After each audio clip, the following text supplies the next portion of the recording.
They called her the ugly baker, laughed at her face, mocked her limp, and helped themselves to her bread anyway. For 12 years, Maeve Callahan survived Red Briar Crossing by keeping her head down and her mouth shut, and it almost worked. Then a stranger rode in with a letter from her missing brother. A cattle baron decided she needed to disappear, and everything she had ever quietly built was suddenly on fire. This is the story of a woman nobody expected to fight back, and what happened when she did. Stay until the end. You won't see the ending coming. If this story moves you, hit that subscribe button and become part of our family. We drop new stories every week, and you will not want to miss what's coming next. Hit the like button and drop your city and country in the comments. I want to see exactly how far this story travels. The bread was always ready before sunrise. That was the one thing Red Briar Crossing could count on.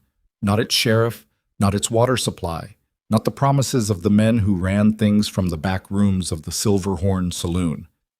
But Maeve Callahan's bread. That was certain. Every morning, without fail, the smell of it drifted through the gaps in the bakery walls and crept down Main Street like a quiet declaration that the day had officially begun. Maeve didn't care if anyone noticed. She never had. She was 31 years old, and she had spent the better part of those years learning not to need things from people. Not approval, not company, not the particular kind of warmth that came from being genuinely seen. Those were luxuries that got taken away, and she had stopped reaching for them somewhere around age 14, when her father's drinking got bad and her mother stopped pretending otherwise, and the kids at the schoolhouse in Hardin County started calling her names that she still sometimes heard in the quiet spaces between sleep and waking. She'd built the bakery herself. Well, nearly herself. Her brother Cormac had helped her lay the foundation before he disappeared west without so much as a forwarding address. And a Mexican carpenter named Rodrigo had done the roof framing because she'd broken 2 ribs that autumn and couldn't lift above her head. But the rest of it, the flour sacks hauled from the freight depot, the iron stove she'd paid off over 14 months, the shelves she'd sanded until her palms bled, all of that was hers. The sign above the door said Callahan's. Nothing else. She'd considered adding fine baked goods, but decided it sounded like she was trying too hard. The morning the stranger arrived, Maeve had burned her left wrist on the oven rack again. It wasn't the first time. She had a particular pattern of scars just above the wrist bone that her mother would have said was carelessness, but which Maeve knew was simply the cost of working fast in a small space with a hot oven. She ran cold water over it from the pump, wrapped it in a strip of clean cloth, and got back to the bread. She heard the horse before she saw the man. Most riders coming into Red Briar Crossing came in from the North Road, but this one came from the Eastern Trail, the long way around, through the dry creek bed and the scrub oak corridor. That detail registered somewhere in the back of her mind because only 2 types of people came in from the Eastern Trail: people who were lost and people who were avoiding someone. She watched him through the bakery window. He was big, not in the showy way of men who lift things to make a point, just naturally large in the frame. The kind of build that came from actual work rather than performance. His horse was a dark roan, road-tired, with dust caked along its flanks. The man himself had the look of someone who'd been traveling for more days than he'd planned. His jacket was wrong for the season, too light for the October wind, and he was squinting like the sun was personally bothering him. He tied the roan to the post outside the general store and disappeared inside. Maeve turned back to her bread. Chut. He came into the bakery 40 minutes later. "You Maeve Callahan?" She didn't look up from where she was shaping a loaf. "Depends on who's asking and why." "Name's Silas Boone." A pause. "I've got a letter from your brother." That made her look up. He was standing in the doorway with his hat in his hands, actually holding his hat, which most men in this town didn't bother with. Like basic courtesy was something you did for people worth being courteous to. His face was weathered and a little battered looking, with a jaw that had clearly been broken at some point and healed slightly wrong. He wasn't handsome in any conventional way, but he had steady eyes, gray-green, the kind of eyes that didn't skitter around the room looking for something more interesting. "Cormac sent you?" she said. "He asked me to deliver it personally."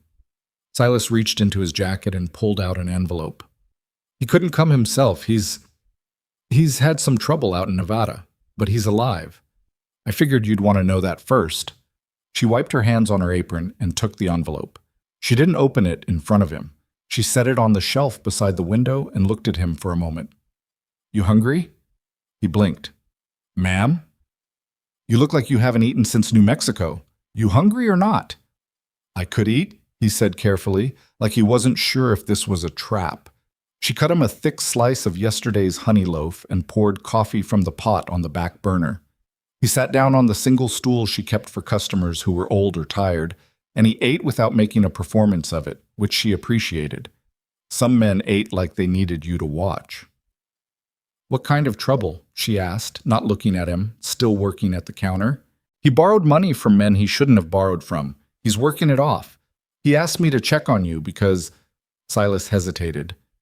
He said he left you here alone and it's been eating at him. She scored the top of the next loaf with a knife. He's not wrong about that. He said you'd say something like that. What else did he say? Silas wrapped both hands around the coffee cup. He said you're the toughest person he knows and that you'd probably be fine and that he felt guilty anyway. That sounds like Cormac. She slid the loaf into the oven. Where are you headed after this? Nowhere particular. He finished the bread and set the plate down neat. I've been looking for a place to put down for a while. I had land in Colorado, but it didn't work out. I'm looking to start fresh somewhere. Red Briar Crossing is a terrible place to start fresh. Most places are. She looked at him again. He met her eyes without flinching, and without that particular expression men sometimes got, the one that was trying to decide which category to put her in, the pity category or the dismissal category, and she made a note of it. The boarding house is on Cutter Street, she said. Tell Mrs. Pell that Maeve sent you. She'll give you the room without the broken floorboard. Note. She read the letter that night after closing. Cormac's handwriting was terrible, always had been. Big looping letters that looked like a child had written them, though he was 34 years old. The letter was 3 pages, which surprised her. He wasn't a man who used words when silence would do. He told her about Nevada, about the card game he shouldn't have sat down at, the loan he'd taken to cover the loss, the men who'd come to collect. He was working cattle now on a ranch outside of Elko, sending money east, staying out of sight. He thought he'd be clear of it within the year. I know I left you, he wrote, about halfway down the second page. I know that's not something I can just say sorry about and have it mean anything. I left when it was hard, and that's the truth of it, and I live with it. Silas is a good man. He's one of the few I trust completely. If you need anything, he'll help if you ask him to. He won't push. That's not his way. But he'll be there if you ask. She folded the letter and put it in the drawer under the counter where she kept the things she wasn't ready to deal with yet. Red Briar Crossing had a particular kind of social cruelty that Maeve had come to understand was almost architectural, built into the place itself, into the way the streets were laid out, and the way the money flowed, and the way certain families had been on top for so long they'd stopped noticing the weight of themselves on everyone else. The Blackwells were at the center of it. Gideon Blackwell owned the cattle operation outside of town. 3,000 acres, more or less, depending on how you counted the parcels he'd acquired over the years in ways that held up in court but made people's mouths go tight when they talked about it. He was 62 years old, silver-haired, and dressed like he'd read a book about what a powerful man should look like and had committed to the costume completely. He was polite in the way a stone wall is polite. He didn't actively hurt you, but he was immovable, and if you walked into him, it was your own fault. His wife, Dorothea Blackwell, was the social arm of the operation. She ran the Women's Civic Committee and the church bake sale and the annual harvest dinner, and she did all of these things with enormous warmth for the people she had decided mattered. For everyone else, for Maeve specifically, she had a particular expression that managed to convey pity and contempt at the same time without ever doing anything you could call her on. The first time Dorothea Blackwell had come into the bakery, 6 years ago, she had looked around with that expression and said, "Oh, how clever of you to find something to do with your time." Maeve had sold her a pie at full price and smiled while she did it.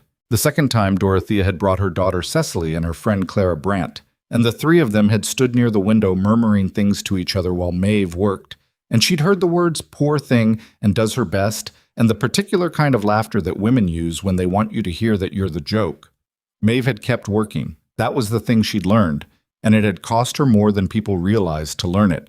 Reaction was what they wanted. The moment you reacted, the moment you let them see that the words had gotten through, you confirmed something for them.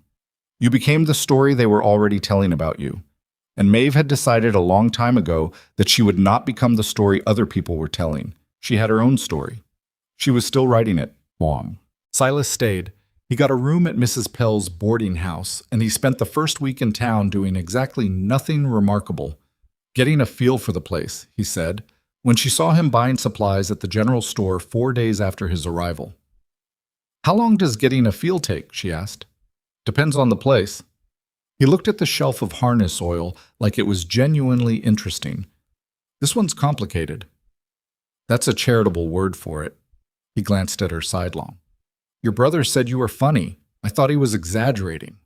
She hadn't expected that. She picked up a tin of beeswax and studied the label. Most people don't notice. Most people aren't paying attention. She put the beeswax back. What do you want, Mr. Boone? You delivered the letter. You've been here almost a week. What are you actually after? He turned to face her properly. Nothing from you, he said. I'm not here to rescue you or fix anything or make you feel like you owe me for showing up. I want to be clear about that. Then what? I'm looking for work, and I need to earn trust here before anyone will hire me. And I figure, he paused, I figure if you're willing to let me be useful to you in whatever capacity makes sense, that'll mean more to people in this town than any recommendation letter. She studied him. Why would my opinion carry weight? Because you've been here 12 years and you haven't left, he said simply. Even when it was hard. Even when they... He stopped. People respect what stays, even if they don't admit it. She was quiet for a moment. You can split wood, she said finally. I go through a lot of wood in the winter and I hate doing it. You can have bread and coffee every morning and I'll tell Mrs. Abernathy at the Granger spread that you're reliable. He nodded. That's fair. And you don't talk at me while I'm working.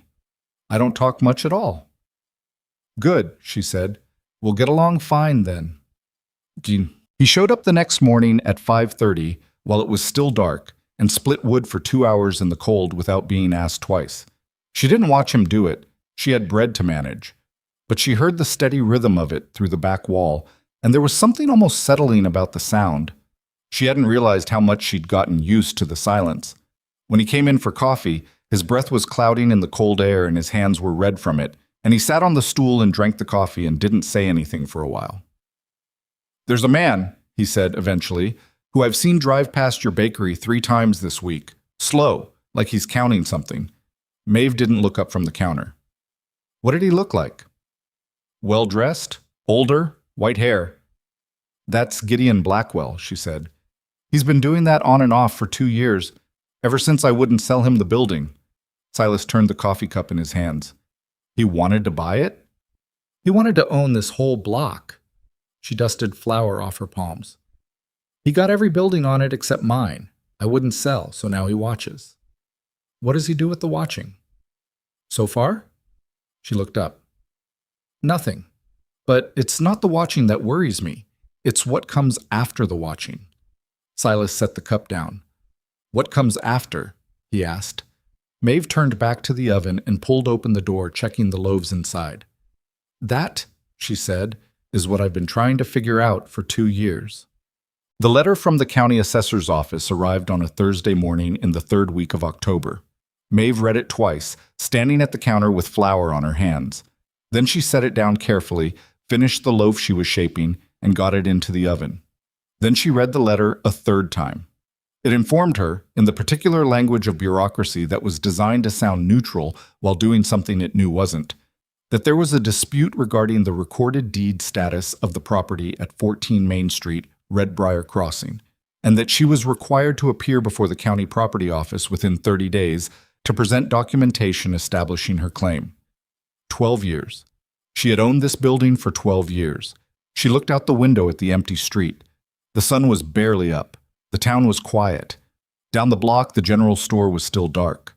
Above the hardware store, a light was on in the Hendersons' apartment window. Old Mr. Henderson having his early coffee, same as every morning. Everything looked exactly the same. She folded the letter and put it in the drawer with Cormac's. Then she untied her apron, walked to the door, flipped the sign to closed for the first time in 4 years, and went to find Silas Boone. Silas was already awake when she knocked. She could tell by how fast he answered the door. Not groggy, not pulling on a shirt, just there, like he'd been sitting in the chair by the window watching the street the way she suspected he sometimes did. He took one look at her face and stepped back to let her in without asking any questions, which was the right thing to do. Mrs. Pell's boarding house was narrow and perpetually cold, the kind of cold that lived in the walls, regardless of what the weather was doing outside. His room was small, a bed, a chair, a washstand, a window, and he hadn't done much to make it his own. No pictures, no personal effects on the dresser, just a pair of boots lined up beside the door and a jacket hung on the back of the chair. It looked like a man who was ready to leave at any moment, which she supposed was the point. She handed him the letter. He read it standing up. She watched his jaw tighten, just slightly, in the way of a man controlling a reaction he didn't think was useful. 2 years, he said. 12. I've owned it 12 years. And there's never been a dispute before. There's never been one filed before. She took the letter back. There's a difference. Somebody filed this, it didn't generate itself. Blackwell. I don't have proof of that yet. He looked at her. But you know. I know, she said. He sat down on the edge of the bed and rubbed his face with both hands, a tired gesture, human, unself-conscious. What documentation do you have for the property? Everything. Original deed, purchase agreement, tax payments going back to the first year. I keep copies at the bakery and the originals in a lockbox at the savings bank on Cutter Street. She paused.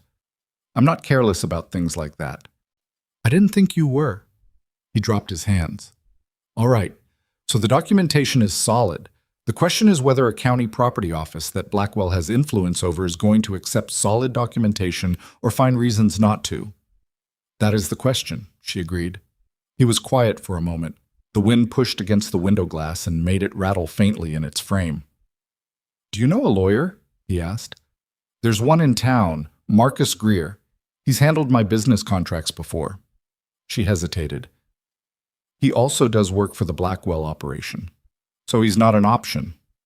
I don't know that yet. I don't know how deep it goes. She folded the letter and put it in her coat pocket.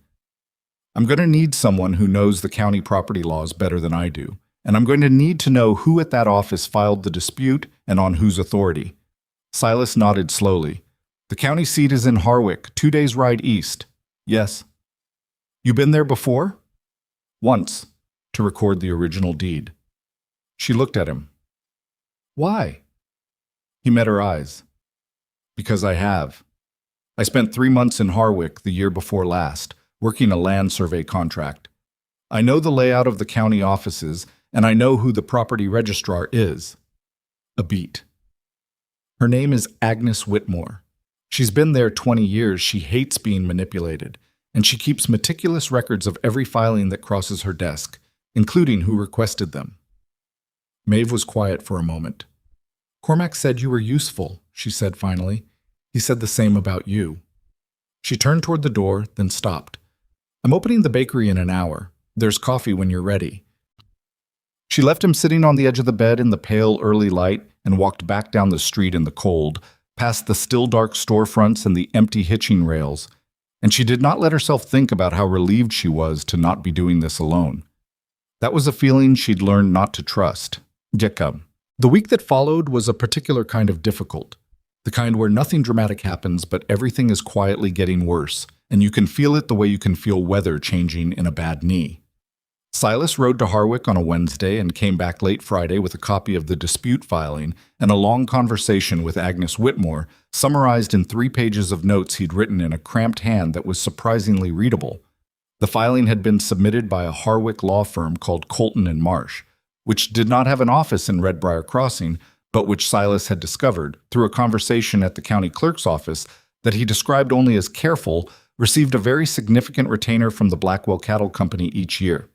The dispute itself was technical. It claimed a gap in the chain of title going back to the original land grant, implying that the 1879 sale of the lot to Maeve's predecessor might not have been legally clean.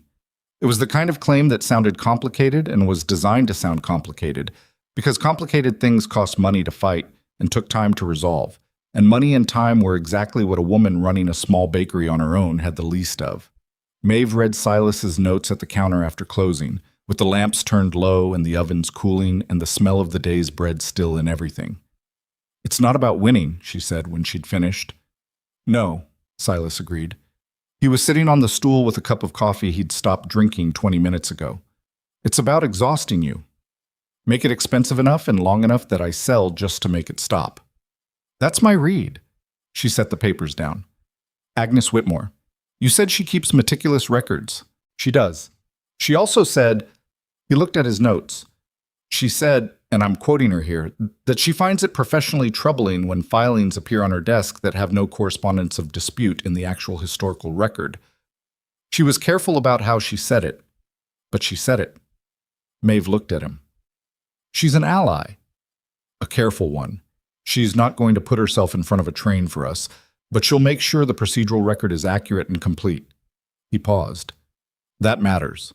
Courts look at procedural records." "We're not going to court if I can help it." She tapped the papers with one finger. "If we go to court, we're on their timeline and their budget. I need this resolved in a way that doesn't take 3 years and every dollar I've saved." "What are you thinking?" She was quiet for a moment. Outside, a horse clattered past on the road, and then it was quiet again. "I'm thinking there's a pattern here," she said. "Not just my building. Blackwell's been buying up this county for 20 years. I don't think I'm the first person who's had paperwork problems after refusing to sell." Silas was very still. "If there are others," she said, "and if those others still have their records, then this isn't just a dispute about my deed. It's a pattern of the same tactic used multiple times by the same law firm on behalf of the same client." He picked up his cold coffee and looked at it. "That's a different kind of case." "Yes, it is. It's also dangerous. If Blackwell figures out what you're building, he'll come harder." She met his eyes. "I know. That's why we have to be quiet about it." The intimidation started 2 weeks later, and it was quiet at first, the way the worst things usually are. One morning, Maeve came in to find the back delivery door standing open, the latch broken. Nothing was taken. The flour sacks were undisturbed, the cash box under the counter untouched. It was a message, not a robbery. "We can come in when we want." She reported it to Sheriff Dale Pritchard, who wrote it down in his notebook with the careful handwriting of a man who had no intention of doing anything about it. "Probably just a drifter," he said, not looking at her. "Checking for something worth taking. Happens this time of year." "The latch was broken from the outside," she said. "That requires tools." "Drifters carry tools, Miss Callahan." He closed the notebook. "I'll keep an eye on the street." He did not keep an eye on the street. 3 days after that, Thomas Aldridge, who ran the freight operation and had been hauling Maeve's flour delivery from the rail depot for 4 years, showed up looking uncomfortable and told her he couldn't continue the arrangement. He wouldn't say why. He wouldn't look at her properly while he said it. "Thomas," she said. "What happened?" Nothing happened. He turned his hat in his hands. I've got to focus on other contracts. That's all." "Who told you not to work with me?" "Nobody told me anything." His voice was tight. "I'm sorry, Maeve. I am. I can't." He left. She watched him go from the doorway, the cold October air coming in around her, and she understood exactly what had happened and exactly who had made it happen. She found a new freight arrangement within a week, a younger man named Hector Vega, who ran a smaller operation and was not yet embedded enough in the local economy to be easily pressured. But the message had been delivered regardless. Your connections are vulnerable.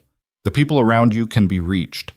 Silas heard about Aldridge from Mrs. Pell, who heard it from the woman at the fabric shop, which was how information moved in Redbriar Crossing, sideways and in low voices. "How are you?" he asked the next morning when she was working and he was drinking his coffee. "Fine." "Maeve." She kept working. "I said I'm fine." "I know what you said." He set the cup down. "I'm asking how you actually are." She stopped. pressed both hands flat on the counter, stared at the wall for a moment. "I'm angry," she said finally. "I'm so angry I can barely stand to be in my own skin. But being angry doesn't help, so I'm making bread and thinking about what to do next." "Being angry is allowed," he said quietly. "You don't have to perform being fine for me." She turned to look at him. He wasn't doing the thing men sometimes did when they said something like that, the expectant thing, waiting for you to be grateful or emotional or to say something that confirmed they'd helped. He just looked at her, steady and without agenda. "I know," she said. And then, because it was true, "Thank you." He nodded once and picked up his coffee again. She started with the Hendersons. Old Warren Henderson had owned the hardware store for 30 years, and before that, his father had owned it. And somewhere in that family history, there was a land dispute from 1887 that everyone in town had a vague memory of, but nobody talked about. Maeve knew because she had heard Warren mention it once, years ago, in the half-complaining way of a man who'd made a compromise he wasn't entirely at peace with. She went to see him on a Sunday afternoon, which was the only time the store was closed and he'd actually sit still. His wife Ruth made coffee and left them alone in the sitting room above the shop, which was her way of saying she trusted the conversation. "I need to ask you something," Maeve said, "and I need you to know that whatever you tell me doesn't go anywhere without your say-so." Warren Henderson was 73 years old, with a white beard and the particular kind of stillness that came from having seen enough to stop being surprised by things. He looked at her for a moment. "This is about Blackwell," he said. "Yes." He nodded slowly, like he'd been waiting for someone to say the name out loud for a long time. "What do you want to know?" "In 1887, what happened with your property?" He was quiet for a long moment. Ruth could be heard in the kitchen, distantly, moving around. Somewhere below them in the hardware store, the building creaked in the wind. "We had a deed dispute," he said. "Same kind of thing you've got now, from what I hear. Same law firm out of Harwick, though I didn't know that for a long time." He looked at his hands. "I had a young family. I couldn't afford to fight it properly. So I sold them the back half of the lot, the part they wanted for access to the south pasture, at a price that was less than half what it was worth. And the dispute went away. And you've kept quiet about it. Because there was nothing to be done about it. Not then." He looked up at her. "Is there something to be done about it now?" "Maybe," she said. "If you're not the only one. And if the people it happened to still have their paperwork." He studied her face. "You're building a case." "I'm gathering information," she said carefully. "I don't know yet what it becomes." He nodded again, reached over and picked up his coffee cup. "Talk to the Rafferty widow," he said. "Ellen Rafferty, out on the South Road. Her husband tried to fight one of these disputes in '91 and it broke him. He died 2 years later and she's been quiet ever since, but she kept every piece of paper he ever filed." He paused. "She's been waiting for someone to ask." Ellen Rafferty's farmhouse was 4 miles out of town, down a road that had never been properly maintained and showed it. Maeve went on a Tuesday, with Silas driving the small wagon she used for supply runs, and they didn't talk much on the way out because there wasn't much to say yet, and neither of them was the type to fill silence for its own sake. Ellen Rafferty was 60-something, small and sharp-eyed, with the look of a woman who had been surviving on pure determination for so long she'd forgotten it was supposed to be temporary. She looked at Maeve and Silas from her doorway for a long, assessing moment before she stepped back and let them in. "Warren Henderson sent you," she said. It wasn't a question. "He did," Maeve said. "You want to see the papers?" "If you're willing." Ellen Rafferty looked at her for another moment. Then she went to the back room and came back with a cedar box. She set it on the kitchen table and took off the lid.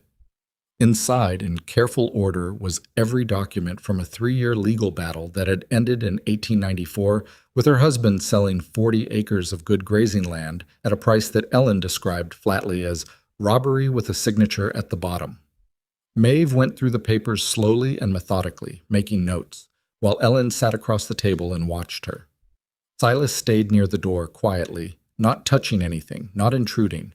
The law firm was Colton and Marsh. The technical language of the dispute was almost identical to the one filed against Maeve's property. The county official who had initially ruled against the Rafferty challenge had been a man named Hollis Crane, who had retired in 1896 and moved, as far as anyone knew, to somewhere in New Mexico. "Did your husband have legal help?" Maeve asked. "A man in Harwick, young fellow, just starting out. He tried his best." Ellen looked at the papers. "Colton and Marsh had 4 lawyers. We had 1. We ran out of money before they did." "I'm sorry," Maeve said. Ellen shrugged, but it was the kind of shrug that cost something. "Patrick always said we should have fought harder. I told him we fought as hard as we could with what we had." She looked at Maeve. "What are you going to do with this?" "I don't know exactly yet," Maeve said honestly. "But I think the more people who have been through this and the more of their paperwork still exists, the harder it becomes to call it a series of accidents." Ellen was quiet for a moment. Then, "There's a man named George Sutton, had a small ranch west of the Blackwell acreage. He sold under pressure in '95 and I don't know the details, but I know the pattern." She paused. "And there's the Mendes family. They had the dry goods store before the Pattersons. They left in '98. I don't know where they went." Maeve wrote the names down. She was building something, though she couldn't yet see the full shape of it. It was like laying stones in the dark. You couldn't see the wall you were building, but you could feel each stone settle into place, and that would have to be enough for now. Gideon Blackwell came into the bakery on a Thursday morning in early November. He didn't come alone. He brought his man Tolliver, who was large and expressionless, and whose function was partly logistical and partly decorative, in the way that certain men kept near powerful men to remind everyone of what power looked like. But Gideon came in first and Tolliver stayed near the door, and Gideon himself walked to the counter with the easy confidence of a man who had never, in his entire adult life, entered a room he didn't feel he owned. Maeve was behind the counter. She kept working. "Miss Callahan."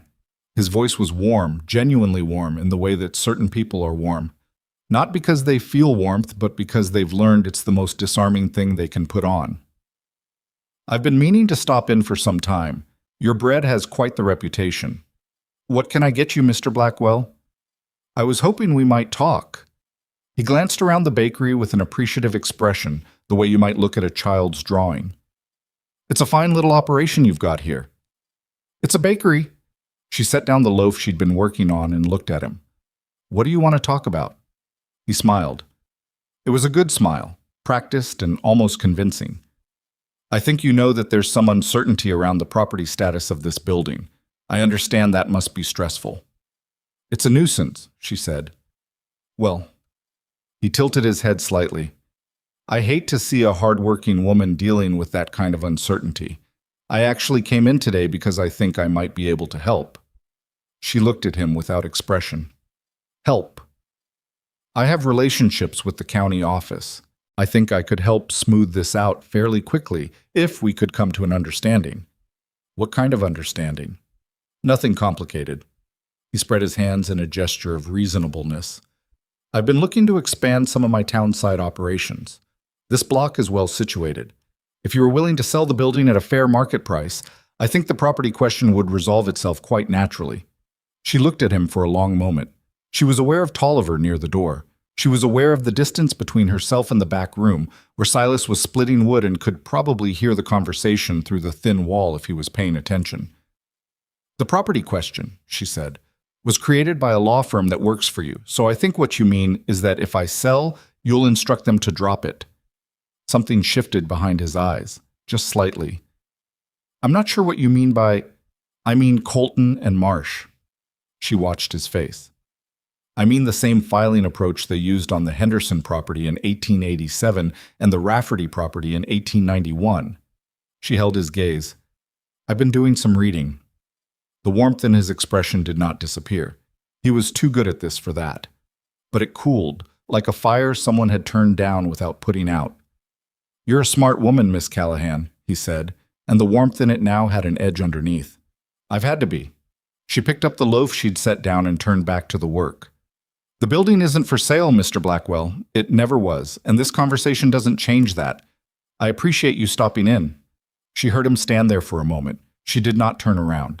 Then she heard his footsteps, and then Tolliver's, and then the door opened and closed, and they were gone. She stood at the counter with her hands in the dough and focused on keeping them steady. They were not entirely steady, but they were close enough. The back door opened and Silas came in, carrying 2 pieces of split wood he definitely didn't need to bring inside. She looked at him.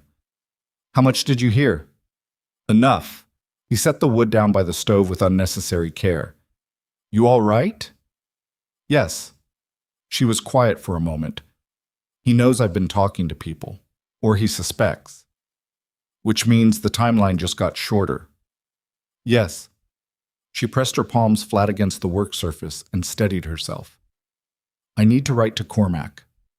Silas nodded. He didn't say anything about being careful or about what Blackwell might do next. He already knew she was thinking about all of that. "There's enough wood for the week," he said. "I'll start on the fence post repairs you mentioned." She nodded.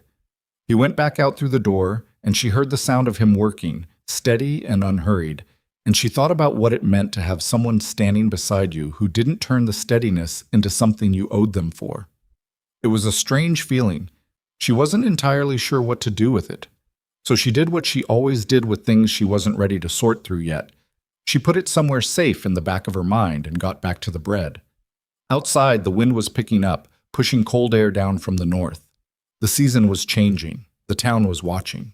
And in the cedar box on Ellen Rafferty's kitchen table, in Warren Henderson's grudging memory, in the careful procedural records of Agnes Whitmore's office in Harwick, the shape of something larger than a property dispute was slowly, quietly becoming visible. Gideon Blackwell had spent decades buying silence one settlement at a time. He had never had to contend with someone who wasn't trying to win against him, but was trying to build something that could outlast him. He didn't know that yet, but he was beginning to suspect it. And that was when Maeve Callahan had always been the most dangerous. Not when she was reacting, but when she was already 3 steps ahead and still keeping her face completely still. Cormac's letter arrived on a Friday, 11 days after Maeve had sent hers. She knew it was fast, faster than she'd expected, which meant either he'd been watching for something from her or Silas had written separately and not mentioned it. She didn't ask. It didn't matter. What mattered was what the letter said. He was coming. 6 weeks, maybe 8.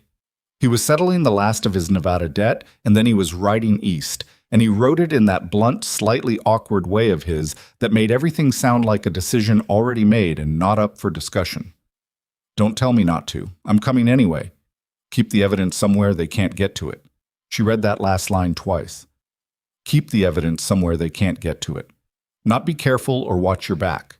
Specific, practical, the way Cormac had always been when things got serious. He knew what she was building. He'd probably known before she did. She folded the letter and put it in her coat pocket, not the drawer. She was done putting things in the drawer. And she went to find Silas, who was at the livery getting the roan reshod and talking to Hector Vega about something she was probably going to want to know about. She was right. "Someone went through your freight last week," Silas said when she came in. He said it quietly, without preamble, the way he'd learned she preferred things delivered.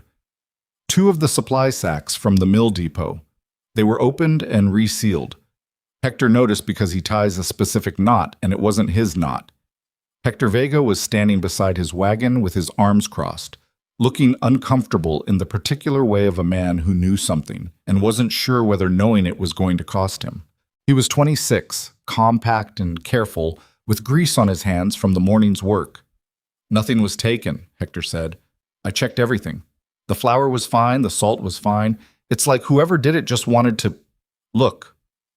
"Or wanted you to know they looked," Maeve said. Hector's eyes went slightly wide, like that interpretation hadn't occurred to him, and he didn't enjoy having it occur to him now. "I'm sorry, Maeve, I'll be more careful with storage." "This isn't about your storage," she said. "You didn't do anything wrong." She looked at Silas. "They're watching what comes in and out, trying to find out what we're collecting." He nodded once. "Which means someone talked. Or someone guessed." She thought about Blackwell's face in the bakery. The way the warmth had cooled but not disappeared entirely, the calculation behind the eyes. "He's smart. He doesn't need someone to tell him. He saw my face and he knows I'm not just waiting for the property dispute to resolve." She looked at Hector. "How much do you know about what I've been doing?" Hector shook his head. "Nothing specific. I know you've been out to the Rafferty place, and I know you went to see Warren Henderson. I don't know why. Good. Keep it that way. Not to protect me, to protect yourself. He looked at her steadily. I know who Gideon Blackwell is, Maeve. I've known since I was 12 years old, and my father lost a grazing contract because he complained to the wrong person about the wrong thing. He paused. I'm not scared of him. She looked at him for a moment. Yes, you are, she said. And that's the right response. Being scared doesn't mean you can't do things scared. Something in his face settled, like he'd needed someone to say that and hadn't known it.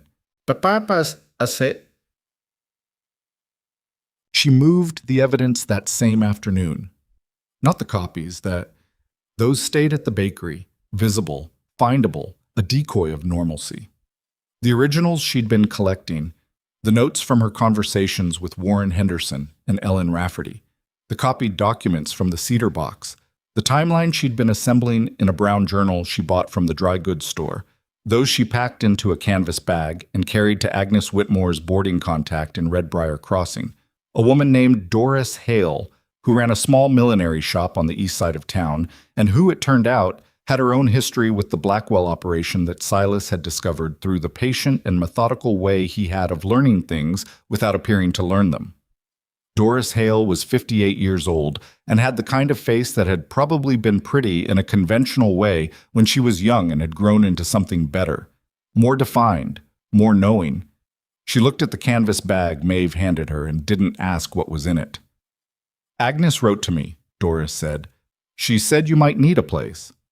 For a while, Maeve said. Not forever. As long as you need.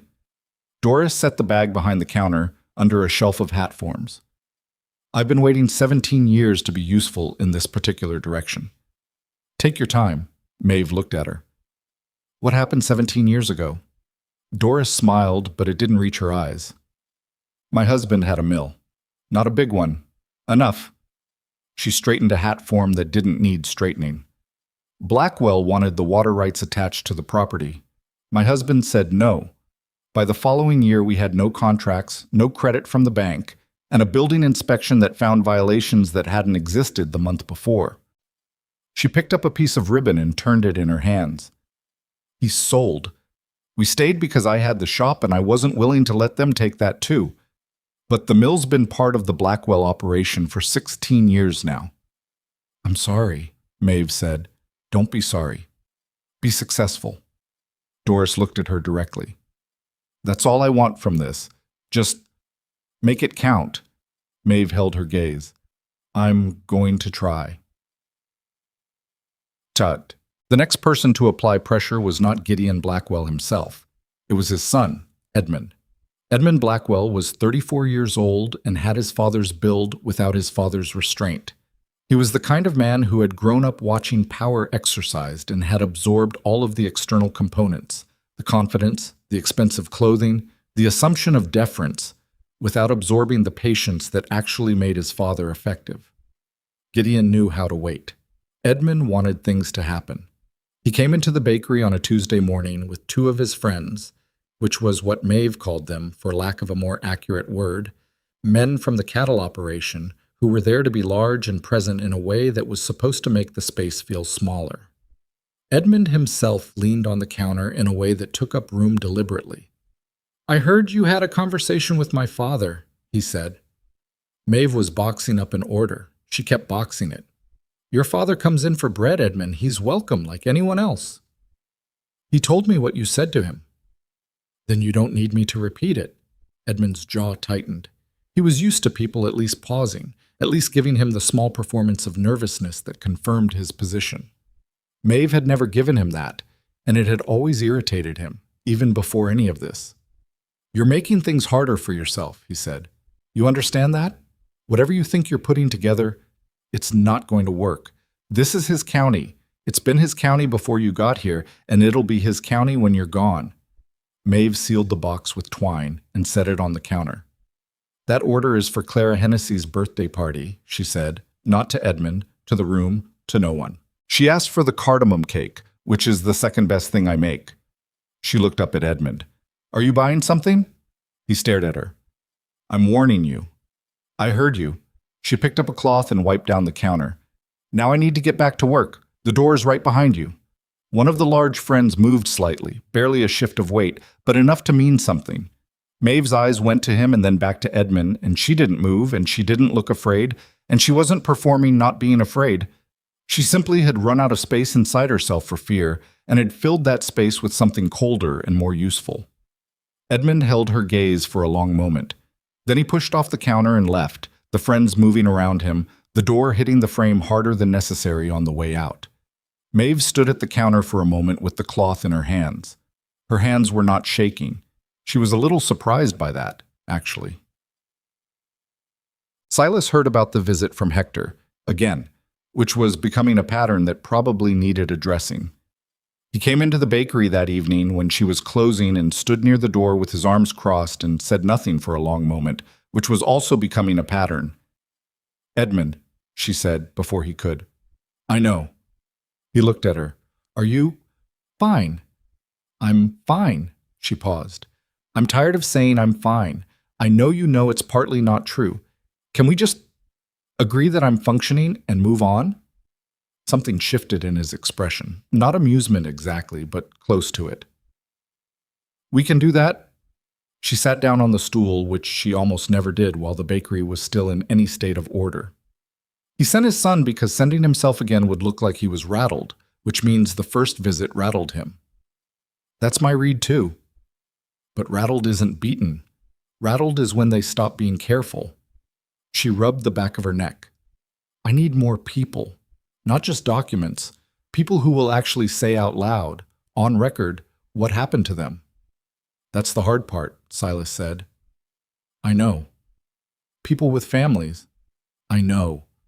She looked at him. "I know what I'm asking for. That's why I haven't asked yet." She stood up. "Cormac will help when he gets here.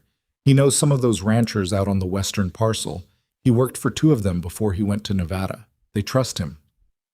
6 weeks is a long time. "I'm aware." She started stacking the clean bread pans. "What I can do right now is keep building the document record so that when we do have people willing to speak, the documents support them. One without the other isn't enough. Both together is a different thing." Silas was quiet for a moment. "I know a federal marshal," he said. She stopped stacking.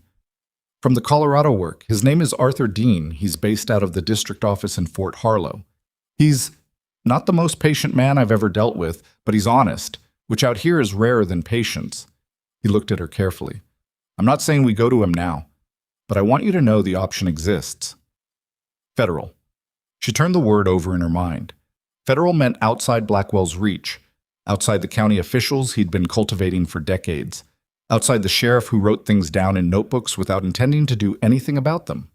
Federal also meant making the whole thing larger, more formal, harder to pull back from if something went wrong. "How well do you know him?" she asked. "Well enough that he'd take a meeting, not well enough to guarantee what he'd do after it." She nodded slowly. "Keep that in your back pocket for now." "That's what I thought you'd say." She went back to the bread pans.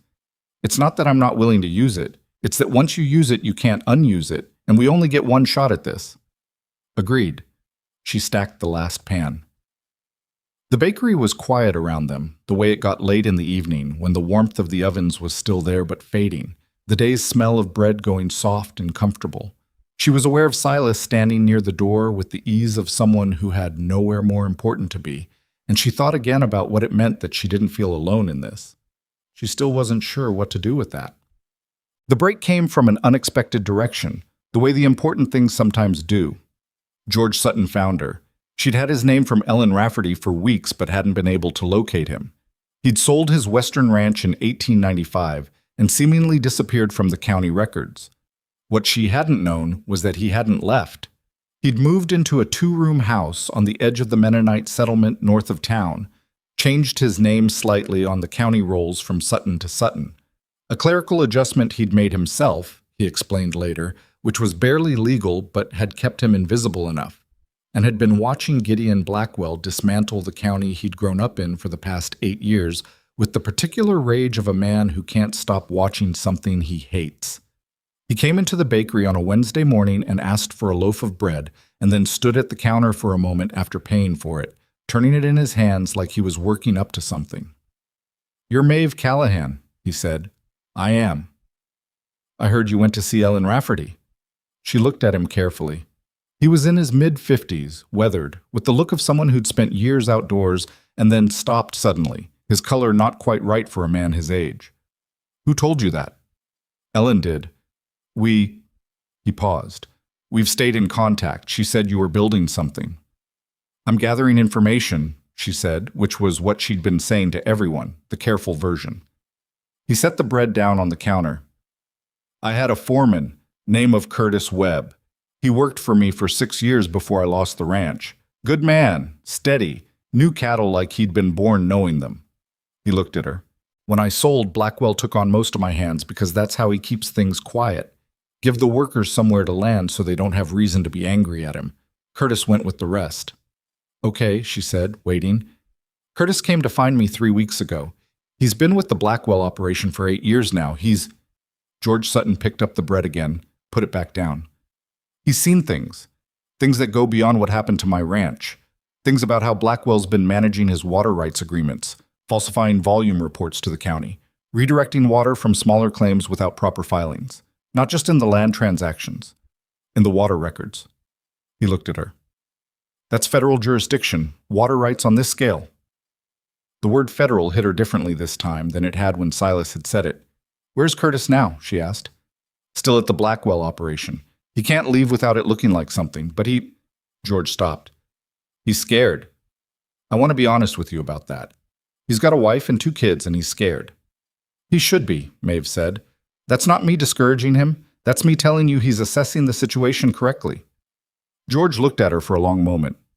"He said he'd talk to the right person, in the right context." He paused.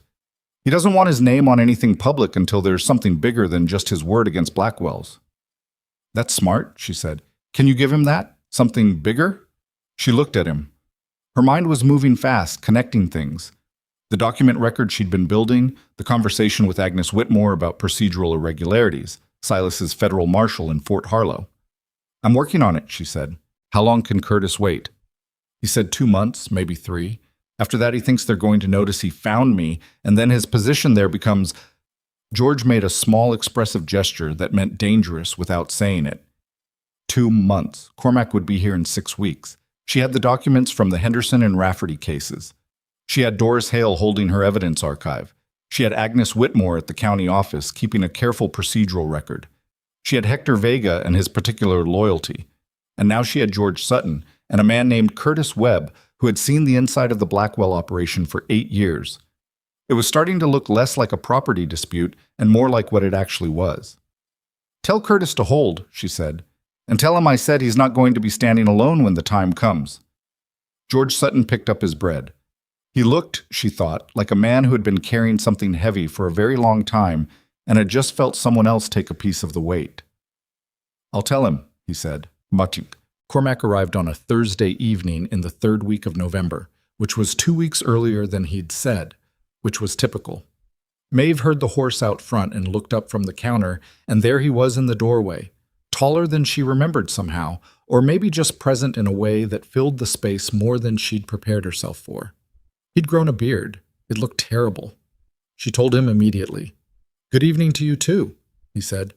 She came around the counter, and they did the thing they always did, which was a hug that was slightly awkward because neither of them was naturally demonstrative, and it had been 3 years and they were both out of practice. But it was real, which was what mattered. He looked thin. She noticed that over his shoulder and didn't say it, because there was a time for everything and this wasn't the time. "You're early," she said, stepping back. The Nevada situation resolved faster than I expected. He looked around the bakery. "You haven't changed anything. It's a bakery, Cormac. What would I change?" "I don't know. Something." He dropped his pack near the door. "Silas is at the livery. I saw his horse. He lives at Mrs. Pell's. He'll be back." She went to get coffee because that was what she did when she didn't know what to do with her hands. "You look thin." "You said you weren't going to say that." "I didn't say I wasn't going to say it. I just didn't say it immediately." He sat down on the stool, the same stool Silas always sat on, she noticed, which was something she was going to have to figure out.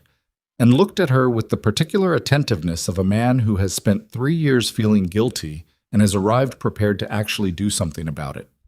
"Tell me everything," he said. So she did. She told him about the property filing, about Henderson and Rafferty and Doris Hale and George Sutton and Curtis Webb. She told him about Blackwell's visit and Edmund's visit. She told him about the freight tampering and the broken back door latch and Sheriff Pritchard's notebook.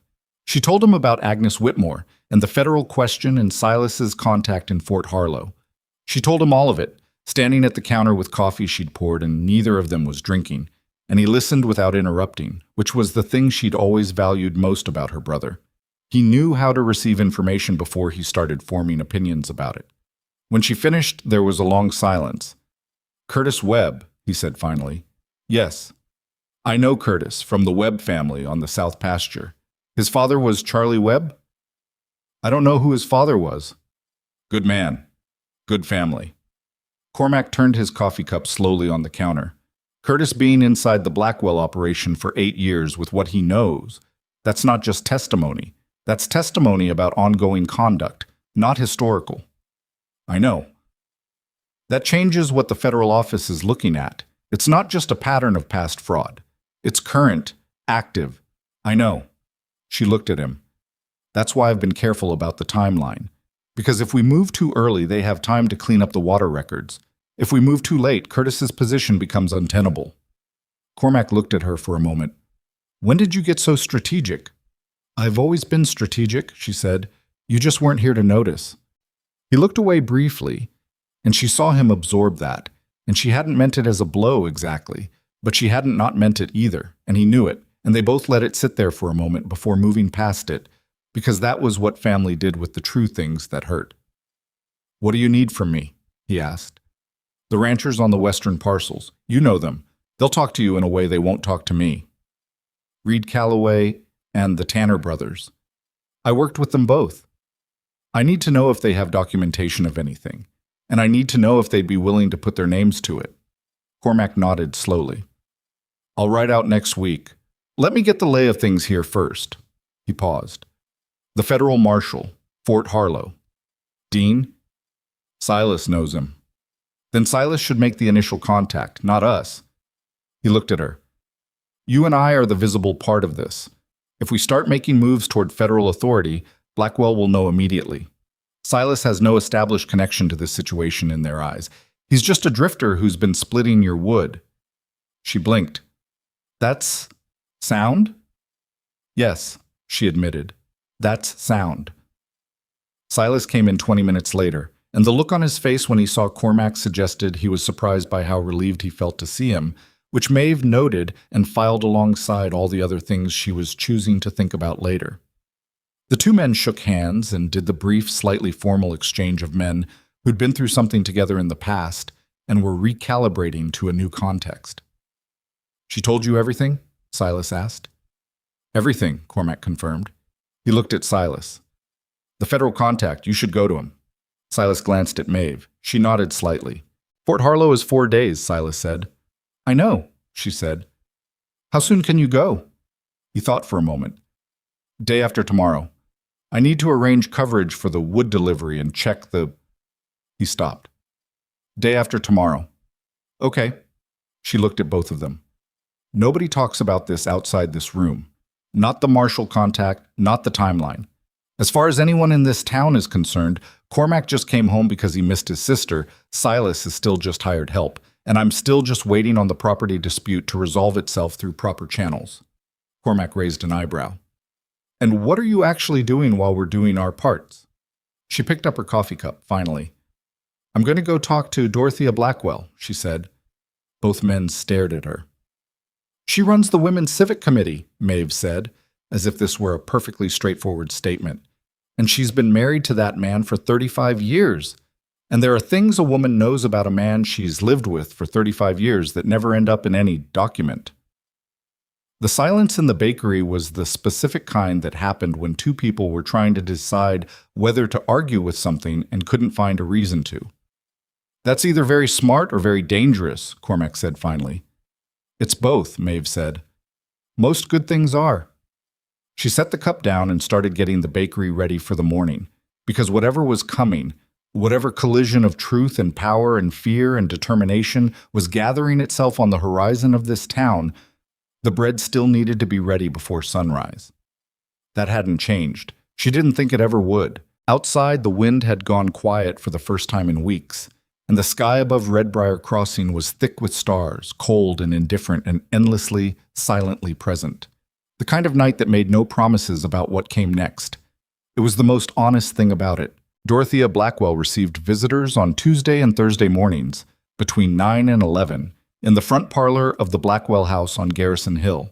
Everyone in Redbriar Crossing knew this because Dorothea had made sure everyone knew it. It was the kind of social architecture that communicated availability while simultaneously communicating status, the way certain doors are designed to be opened only from one side. Maeve had never been invited. She went anyway, on a Tuesday, 9:15, in the best coat she owned, which was not a very impressive coat, but was clean and had all its buttons. She walked up Garrison Hill in the cold morning air and knocked on the front door and told the young woman who answered that she was Maeve Callahan from the bakery on Main Street, and she was hoping for a few minutes of Mrs. Blackwell's time.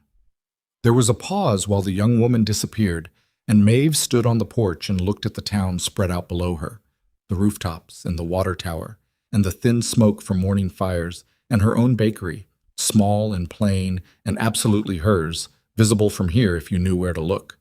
She knew where to look. Miss Callahan. Dorothea Blackwell filled the doorway in the specific way of a woman who has learned to use architecture to her advantage. She was dressed for receiving visitors, a dark blue dress, her silver hair done up, the good brooch at her collar. Her expression was the one Maeve knew well, the one that managed pity and appraisal simultaneously, like a doctor looking at a patient whose prognosis she'd already decided. Mrs. Blackwell, Maeve said, thank you for seeing me. I wasn't aware I had a choice, but she stepped back from the door anyway. Come in. The front parlor was exactly what Maeve had expected, and slightly more overwhelming than she'd prepared for. Heavy furniture, good rugs, the accumulated visual weight of 35 years of deliberate acquisition. Everything in the room said, we have been here a long time, and we intend to stay. Dorothea sat in the chair nearest the fireplace, which was clearly her chair, and gestured toward the settee across from it. Maeve sat. Dorothea folded her hands in her lap and waited with the patience of a woman who had won more conversations than she'd lost, and knew that waiting was its own form of pressure. I didn't come to argue with you, Maeve said. I didn't imagine you did. You're smarter than that. I came because I think you're smarter than this situation suggests. Dorothea's eyes sharpened slightly, just at the edges. Careful, Miss Callahan. I mean it as a compliment. Maeve kept her voice even. You've run this town's social infrastructure for 30 years. You know everyone, and more importantly, everyone knows you. You understand how things work here better than almost anyone. She paused. Including what happens when they stop working. A silence. The fire snapped once. What is it you want? Dorothea asked. I want to know if there's anything you want to tell me, Maeve said simply. Not for any purpose you haven't agreed to. Not to be used in any way you haven't sanctioned. Just if there's anything you've wanted to say to someone who was actually going to do something about it. Dorothea looked at her for a long time. Maeve held the look and did not fill the silence, because she had learned a long time ago that some silences were not hers to fill. My husband, Dorothea said finally, and then stopped. Yes, Maeve said. My husband is not a man who does things by accident. She said it the way you say something you've been saying to yourself for years and have finally said out loud. Everything is deliberate. Everything has a reason. Even things that look like... She stopped again. The Rafferty business. In 91. Maeve kept her face very still. Patrick Rafferty came to me, Dorothea said, before the dispute was filed. He came to me because I had been, in those years, more involved in... He thought perhaps I could speak to Gideon on his behalf. She looked at the fireplace. I tried. Gideon told me it was a business matter and not my concern, which was what he always said. She smoothed an invisible wrinkle in her skirt. Patrick Rafferty was dead 2 years later. His wife has been alone for 8 years. Yes, Maeve said. I think about that. Dorothea's voice was precise and controlled and very quiet. I think about it more than Gideon knows. Maeve waited. I don't have documents, Dorothea said. I don't have anything that would hold up anywhere official. What I have is 35 years of conversations I was not supposed to remember as well as I do. She looked at Maeve directly for the first time. I have names. Men who did things for Gideon that aren't in any ledger. I have a sense of the shape of things that a wife gets from proximity that she never asked for. She paused. I also have a daughter who is going to have to live in this county for the rest of her life, and I am aware of what her father's name will mean to her depending on how this ends. Cecily, Maeve said. She's not like him. Dorothea said it quickly, almost defensively. She has his face and his height, and none of his... She's a decent person. I need you to understand that. I do, Maeve said. Dorothea looked at her hands. What are you building? Maeve considered for a moment how much to say. Then she decided that Dorothea Blackwell had spent 35 years being managed and managed and managed, and that the most honest thing Maeve could offer her was to not do the same thing. Something that goes to federal authority, she said. Land fraud, water rights falsification, systematic intimidation of property owners over 2 decades. Not just my building, a pattern. Dorothea closed her eyes for just a moment, then opened them. When? She asked. Soon. Weeks, not months. Another silence. The man who handled the actual filings, Dorothea said. Not Colton and Marsh. They're the legal front. The man who told them what to file and when. His name is Raymond Holt. He's been Gideon's land manager for 20 years. He lives in the gray house on the south edge of the Blackwell property. She paused. He keeps records of everything. Gideon trusts him completely, which means Gideon has never checked what Raymond keeps. Maeve absorbed this carefully. Why does he keep records? Dorothea looked at her with something that might have been the ghost of dark humor. Because he's been doing Gideon's dirty work for 20 years, and he's not a stupid man. He keeps records because someday he may need them. She straightened slightly. I believe that day may be approaching. Maeve rode back down Garrison Hill 20 minutes later with nothing written down, nothing recorded, nothing she could put in front of anyone yet, but with the particular feeling of a puzzle whose shape had suddenly become clear even before all the pieces were in place.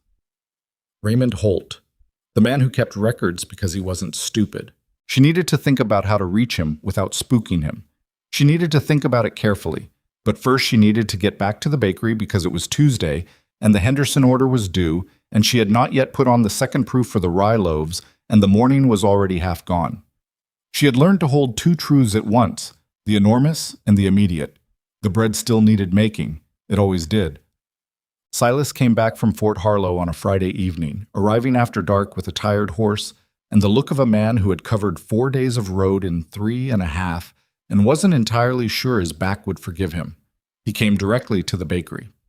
Maeve and Cormac were both there. Cormac had taken to spending evenings in the bakery because he said it was warmer than Mrs. Pell's, which was true. But Maeve suspected the real reason was that he was making up for 3 years of absence through proximity, which was the Callahan way of handling guilt, and she recognized it because she did the same thing. Silas sat down and drank the coffee Maeve handed him without saying anything for a full minute, and they let him because he'd clearly earned that minute. Dean will come, he said finally. Maeve set down the pan she was holding. He'll come in an unofficial capacity first, Silas continued. He wants to review what we have before he commits to a formal investigation. He said, he paused like he was deciding how to frame it. He said the volume of material would need to justify the political difficulty of moving against an established county operator. His words. Political difficulty, Cormac repeated, with a flatness that conveyed his opinion of that phrase. He's not wrong, Maeve said. He's being honest about the reality. I'd rather that than promises.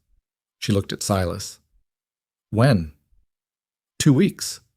He'll come as a land survey consultant. It's a cover he's used before. He'll need somewhere to work that isn't visible. Doris Hale's shop, Maeve said immediately. Back room. She's already holding the documents there.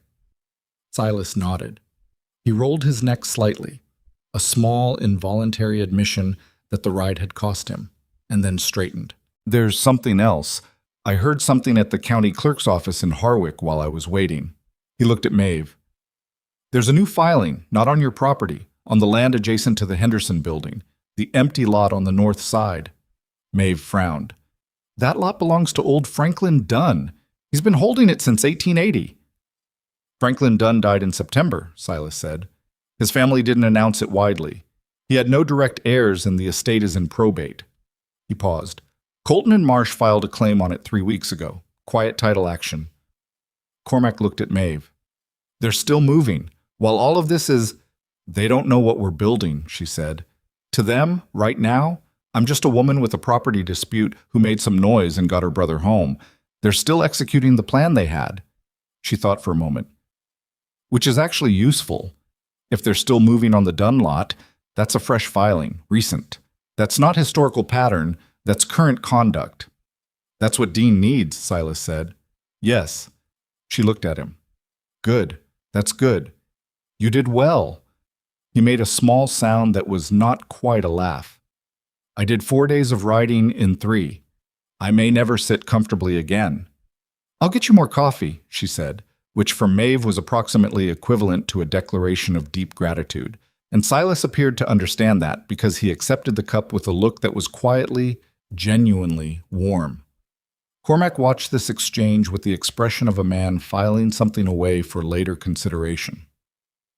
Maeve went to see Raymond Holt on a Wednesday afternoon, alone, which was the decision Cormac had argued against most strenuously and which she had made anyway. If I bring anyone with me, she'd said, it looks like a confrontation. I need it to look like a conversation. It could be dangerous. Cormac. She'd looked at him with the specific patience of someone who has been underestimated their entire life by people who loved them. I have been managing dangerous situations in this town for 12 years without your help.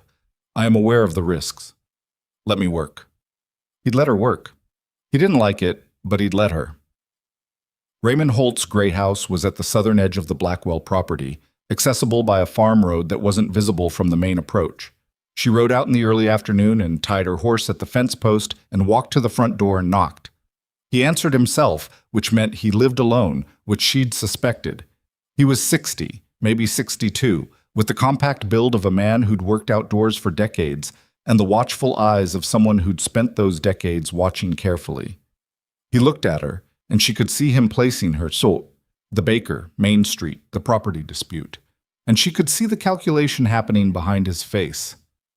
Miss Callahan, he said. Mr. Holt. I was hoping I could have a few minutes. What for? An honest conversation, she said. Which I think might be in both our interests. He looked at her for a long moment. Then he stepped back from the door. The inside of the house was spare and orderly in the way of a man who had learned to keep things organized because disorganization was a liability.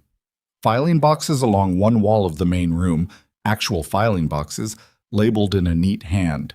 A desk with a ledger open on it, a single lamp already burning in the afternoon dimness. He didn't offer her a seat, and she didn't ask for one. They stood in the main room and looked at each other. You know why I'm here, she said. I have a guess. Dorothea Blackwell told me about you, she said, watching his face. Not everything, just that you exist and that you keep records. Something moved in his expression, not fear exactly, but the thing underneath fear, the one that lived there permanently in people who had been carrying secrets long enough. Mrs. Blackwell, he said, very carefully, is not someone whose conversation I'd be comfortable being referenced in. She didn't send me, Maeve said. She gave me a direction. What I do with it is my business. She paused. The Colton and Marsh filing on the Dunn estate lot. You wrote that one. 3 weeks ago. He said nothing. The Rafferty filing in 1891, she said. The Henderson dispute in 87. The Mendes eviction in 98. The Sutton acquisition in 95. She listed them the way she'd memorized them, flat and factual. 20 years of the same pattern, the same law firm, the same technical approach, and you at the center of all of it because Gideon Blackwell is a man who needs someone between himself and the paperwork. Holt looked at the floor. You're going to tell me you're taking this somewhere. I'm going to tell you that a federal marshal named Arthur Dean is arriving in 2 weeks, she said, and that when he sits down with what I've assembled, the picture is going to be very clear, and that the question isn't whether Gideon Blackwell's operation collapses, it's who is standing in front of it when it does. The silence in the room was thick. I've done things, Holt said. His voice was flat and tired. I won't pretend otherwise. I know. What I've kept... He stopped, looked at the filing boxes along the wall with an expression she couldn't fully read. Not pride, not shame. Something more complicated than either, the feeling of a man who had protected himself at great cost and wasn't sure anymore whether the protection had been worth it. It's complete. Every instruction I was given in writing, every transaction, every filing request with his name on the authorization. He looked at her. I don't need your case to convict him. Mine would do it alone. Maeve kept very still. Then why haven't you used it? She asked. Because I had no way out, he said simply. I come forward alone, he buries me in lawsuits before anything goes to trial, and I have nothing and no one. That's been the situation for 10 years. He looked at her steadily. You're telling me the situation has changed. I'm telling you that in 2 weeks there's a federal presence in this county that is independent of every official Blackwell has bought, and that the people willing to speak are not one or two. They're enough that no single person is the primary target. She paused. I can't promise you immunity. I won't pretend I have that authority, but I can promise you that you will not be standing alone. He looked at her for a long time. The baker from Main Street, he said. Not unkindly. More like a man noting an irony that had taken him a long time to appreciate. The baker from Main Street, she confirmed. He turned to the filing boxes, ran one hand along the top of the nearest one without opening it. I'll need a few days, he said, to organize what I have into a form that makes sense to someone coming in from outside. You have 2 weeks, she said, but don't wait 2 weeks. Start now. He nodded, once, at the filing box. Not at her. Like he was telling the box, finally, that its time had come. She rode back to town in the pale afternoon light, with her heart moving faster than she let her face show. Opel. The 2 weeks before Arthur Dean's arrival were the longest and the strangest. Gideon Blackwell made 2 more moves. The first was a lawsuit filed against the bakery in county court, alleging unpaid commercial licensing fees, a document she'd never been required to file because no such fee had existed until approximately 2 weeks ago, when someone at the county commissioner's office had apparently discovered it was on the books from an 1876 ordinance that had never been enforced. The suit was frivolous and probably wouldn't survive scrutiny, but it cost her time and money she didn't have to spare, and that was the point. The second was more personal. She came in one morning to find the bakery window broken. Not shattered, one clean hole, centered, the kind made by a thrown rock or a slung shot. The bread she'd been proofing overnight was ruined by the cold that had come in through the gap. She stood in the doorway and looked at it, and felt something settle in her chest like a stone dropping into still water. Not anger, past anger, something colder and more determined. She swept up the glass and boarded the window and remade the bread that could be remade and wrote down the date and time and the condition of the broken glass in the same brown journal she'd been keeping all along. Then she opened the bakery on time. Cormac arrived at 7 and saw the boarded window, and his face went through several things in quick succession. Don't, she said. I'm not saying anything. You're thinking loudly. She handed him coffee. It's a broken window. It's not a reason to change anything we're doing. If I close the bakery or change my routine, they get information about how much effect they're having. So I don't close the bakery and I don't change my routine. Maeve, Cormac, I need you to trust me. He looked at the boarded window, looked at her, wrapped both hands around the coffee cup.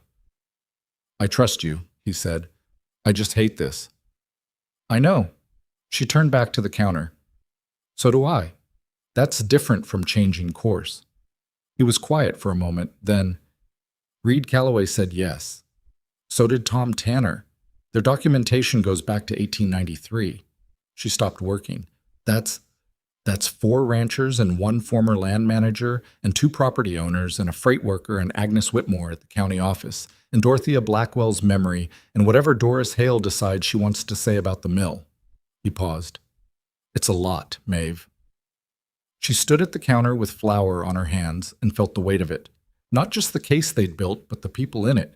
The years of damage and silence and endurance that had become, somehow, the foundation of something that might actually change things.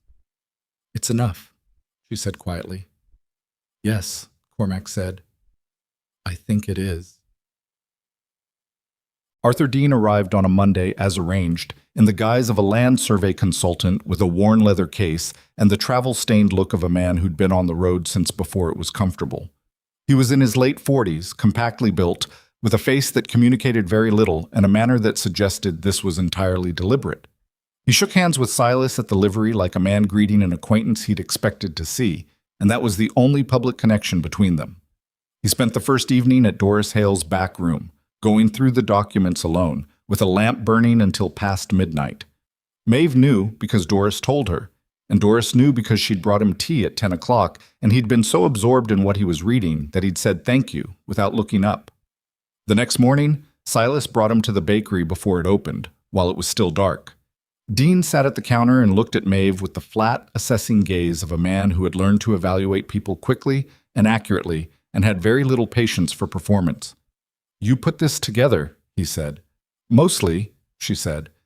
"There are a lot of people whose contributions are going to matter more than mine when it actually goes anywhere."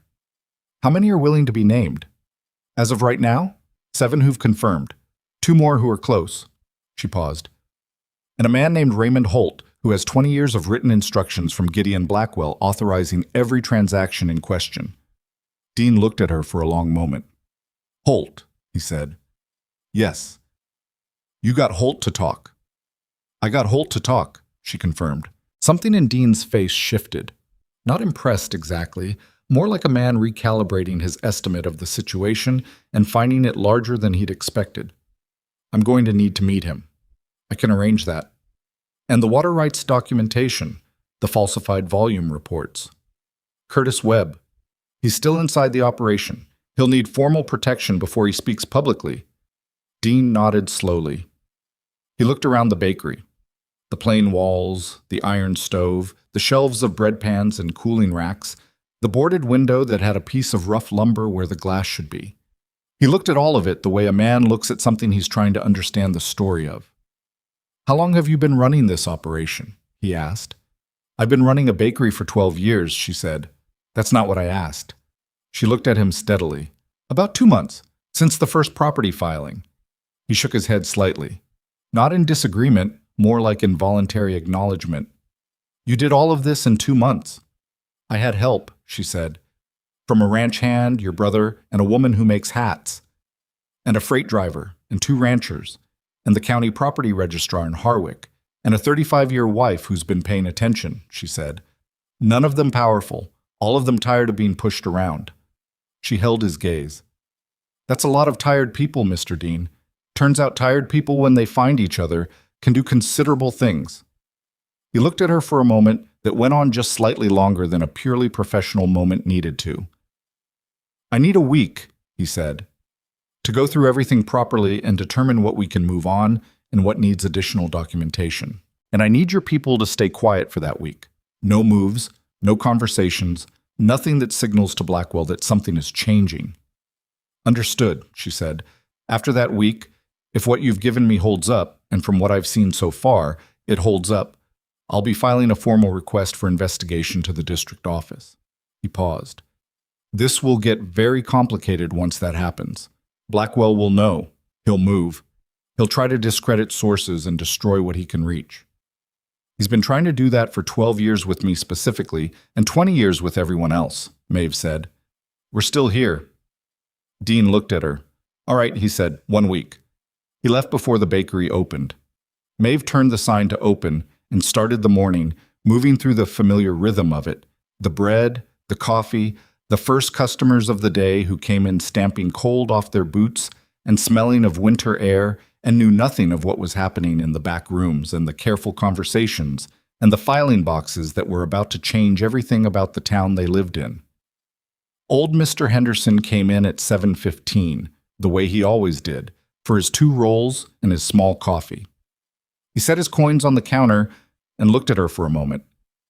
"How are you holding up?" he asked. He asked it quietly, the way men of his generation asked things they actually cared about, low and direct, without fuss. "Fine," she started, and then stopped, because she'd said she was tired of saying she was fine. "Better than I was," she said instead. "Getting there." He nodded, picked up his rolls.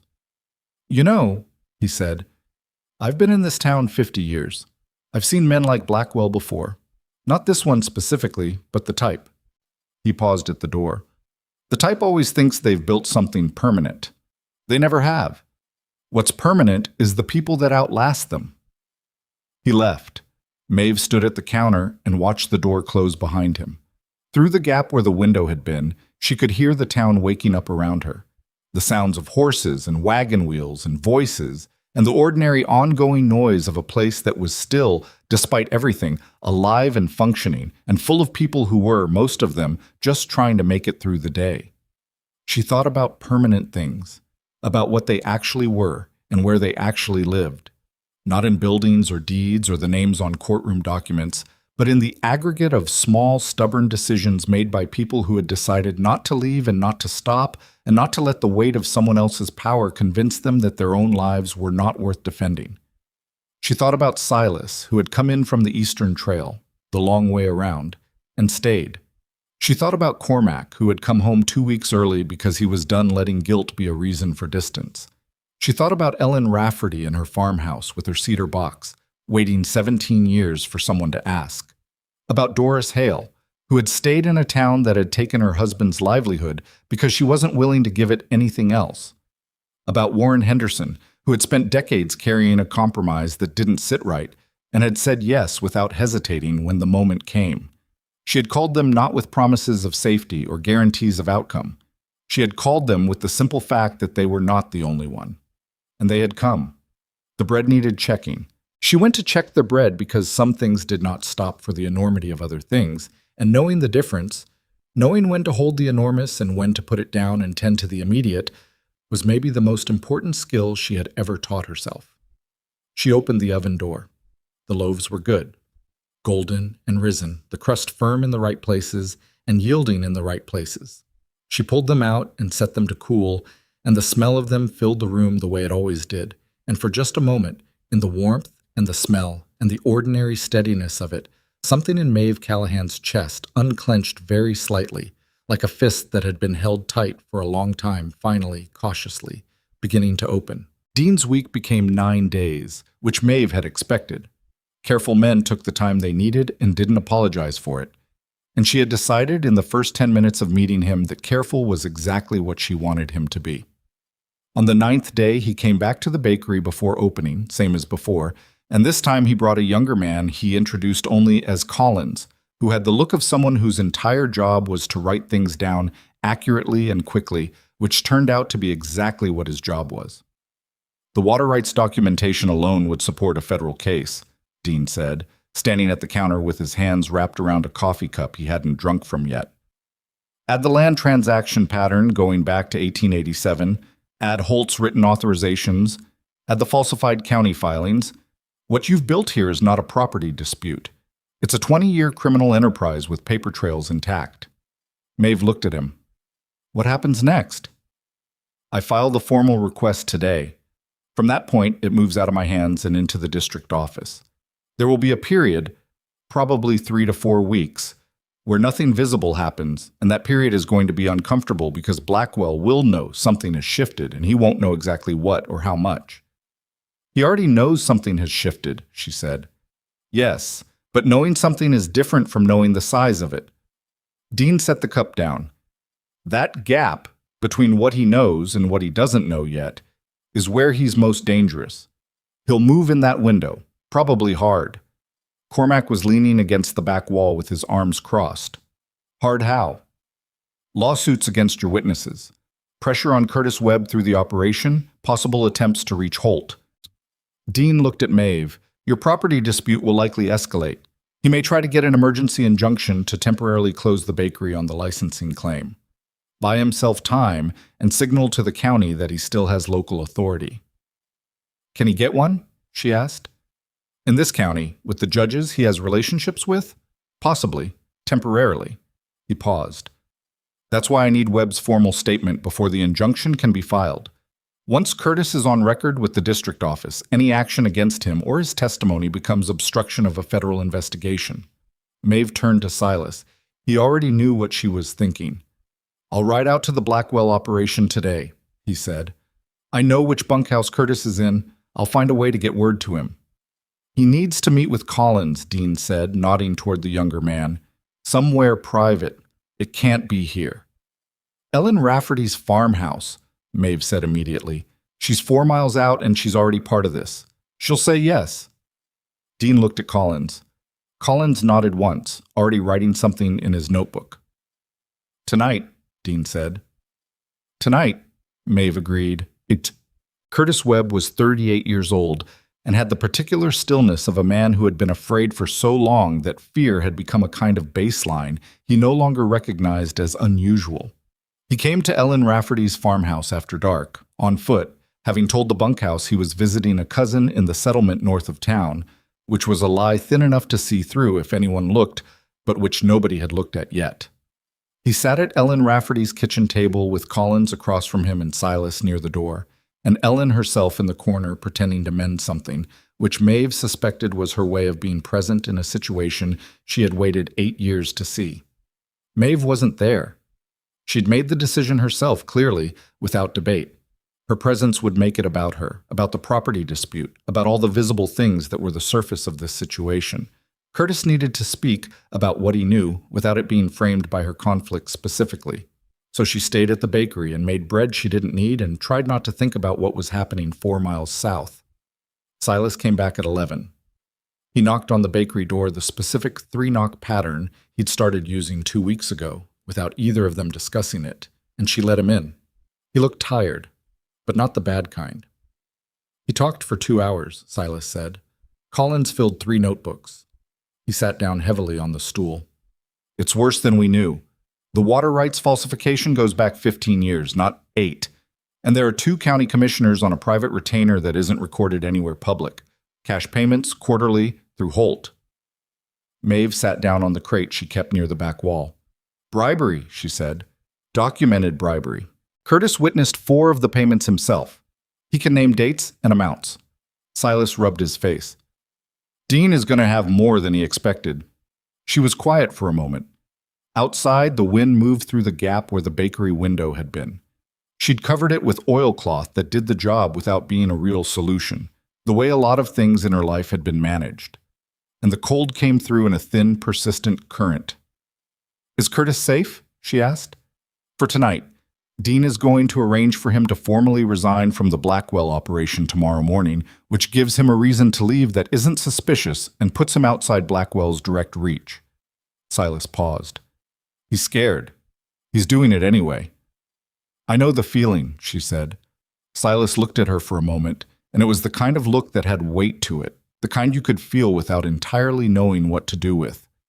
She'd been receiving those looks from him with increasing frequency over the past weeks and had been, with characteristic practicality, choosing to examine them later. Later was starting to feel like it was arriving. When this is over, he said, I'd like to talk about staying. She looked at him. He held her gaze without flinching, and without that particular form of male expectation that turned declarations into demands. We can talk about that, she said, when this is over. Okay, he said. And that was all, which was exactly right. Gideon Blackwell moved on a Thursday, 11 days after Dean had filed his request, which was faster than Dean had predicted and faster than Maeve had hoped for. The injunction attempt came first, filed in county court on Thursday morning, citing the unpaid licensing claim and adding a new allegation that the bakery building's structural condition posed a public safety risk, which required an independent inspection, which by remarkable coincidence had been scheduled for the following Monday by an inspector whose name Maeve recognized from Warren Henderson's account of his own 1887 dispute. She was looking at the injunction paperwork when Cormac came through the door holding a copy of his own. He filed against me too, Cormac said. He held up the papers. Trespassing claim. Says I'm illegally occupying a portion of the Blackwell grazing range. He looked up. I haven't been within 2 miles of the Blackwell range. It doesn't matter whether you have, she said. It matters how much it costs you to prove you haven't. He sat down. He looked, for just a moment, like the younger version of himself. The one who'd left 3 years ago when it was hard. The one who'd told himself it was temporary and let temporary become permanent. She recognized the expression because she'd worn it herself, in different configurations for years. I'm not going anywhere, he said, like he was answering a question she hadn't asked, but that was in the room regardless. I know, she said. I mean it this time. I know that too. He nodded, looking at the papers in his hands. What do we do? Nothing today, she said. Today we let Dean's office handle it. She paused. That's the hardest part of this, I think, knowing when not to move. She sent word to Dean through the arranged channel, a note left with Doris Hale, who passed it to a boy who ran errands for the millinery shop, who left it at the boarding house where Dean was staying, old-fashioned and slightly absurd and completely unconnected to anything Blackwell's people could easily trace. By Friday morning, both injunctions had been stayed pending review by the federal district office, which had formally asserted jurisdictional interest in all legal proceedings involving named parties under active federal investigation. It was the first time anything in this process had moved visibly, publicly, in their direction. Maeve read the stay notice at the counter while a customer waited for his order, and she kept her face exactly as it was. Not triumphant, not relieved, just present, because the worst thing she could do right now was look like she was winning. Winning was a thing that happened at the end. This was the middle, but her hands, briefly, were completely steady. The next 3 weeks were a particular kind of controlled chaos that mostly happened in rooms Maeve wasn't in. Dean's district office sent 2 additional agents. They worked quietly out of Doris Hale's back room and a rented space above the hardware store that Warren Henderson arranged without being asked, because Warren Henderson had decided, apparently, that 73 was not too old to be useful in a meaningful direction for the first time in decades. Raymond Holt turned over his filing boxes. All of them. 20 years of careful documentation, organized by year and transaction type, cross-referenced with the Colton and Marsh filings, in a system that suggested a man who had always known this day was coming and had wanted to be ready for it.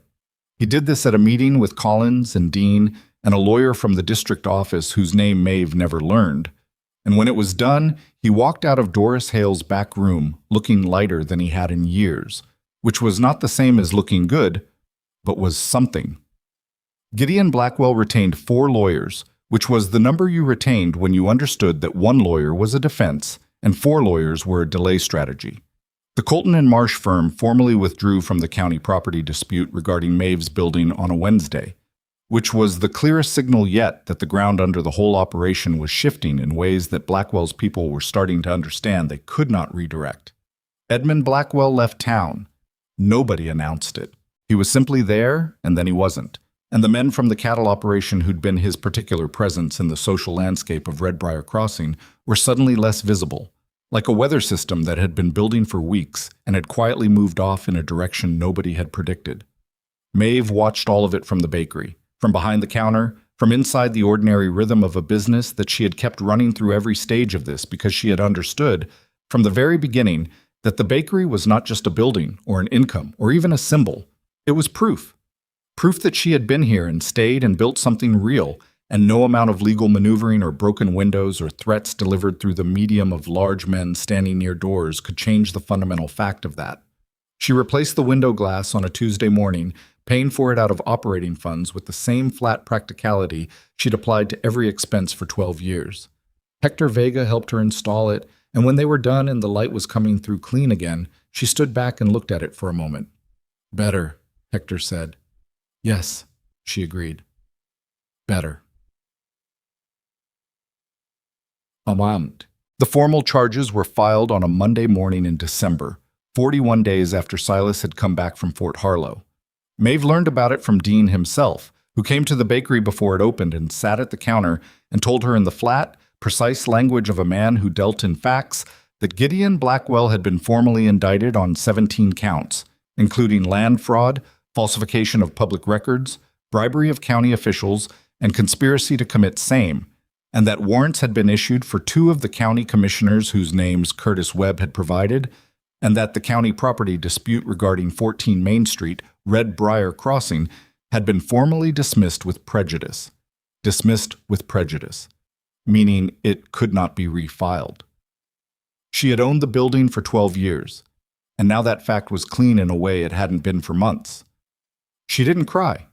She wasn't a person who cried easily, and even in the moments when she might have, she tended to do it alone, later, when there wasn't anything useful to do with it in public. What she did was put both hands flat on the counter and take a breath and hold it for a moment and then let it out. "Thank you," she said. Dean shook his head.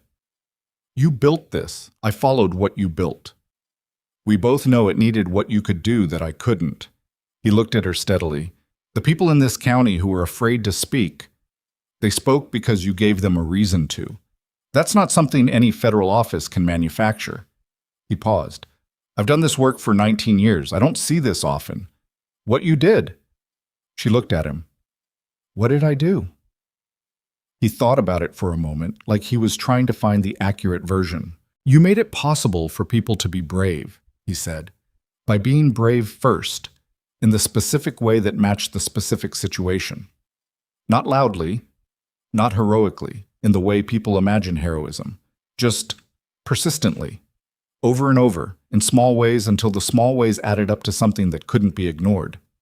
He picked up his coffee. "That's rarer than people think."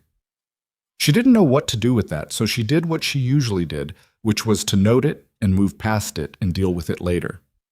"The investigation," she said. "How long does the legal process take from here?" "Years, probably.